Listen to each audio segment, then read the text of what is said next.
Nyatanya lebih parah, Reza Arab selingkuh sejak lama, kini Wendy Walters mantap gugat cerai. Wendy Walters akhirnya bongkar kondisi rumah tangga dengan Reza Arab. Kini mantap ceraikan sang suami buntut diselingkuhi sejak lama.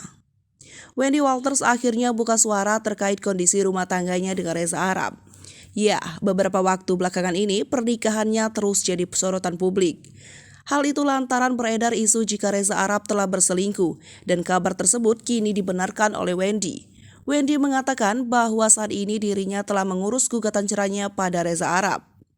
Hal itu diungkapkan Wendy saat berbincang dengan artis peran Luna Maya. Tangis Wendy pun pecah saat menceritakan permasalahannya dengan sang suami. Ia menyebut apa yang terjadi lebih parah dibandingkan yang ditulis di media massa selama ini tentang rumah tangganya. Sambil menangis, Wendy Walters mengaku tak punya kapasitas untuk menjelaskan itu semua. Saking parahnya, perlakuan Reza Arab, Wendy mengaku trauma hingga sulit percaya terhadap wanita meski itu orang terdekat.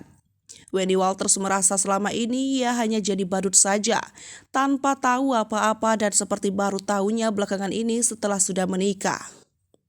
Mata Wendy pun masih terlihat memerah, ia mencoba tabah sembari melanjutkan ceritanya di depan Luna Maya. Wendy mengatakan bahwa selama ini dirinya tertipu hingga tak tahu sang suami berselingkuh.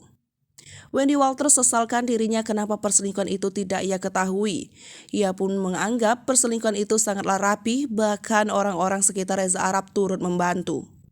Menurut Wendy, perselingkuhan yang Reza Arab lakukan telah terjadi sejak lama. Ia pun sempat mencurigainya. Namun semakin ia curiga, malah Reza Arab semakin berani melakukannya. Wendy Walters pernah melihat dengan mata kepalanya sendiri meskipun ia merasa tak yakin kalau Reza Arab melakukan sampai sejauh itu. Saat ia bertanya, Reza Arab pun mengakuinya.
Hai pemirsa Sri Popo TV, jangan lupa komen, like, dan subscribe, serta tonton terus berita-berita terupdate lainnya ya.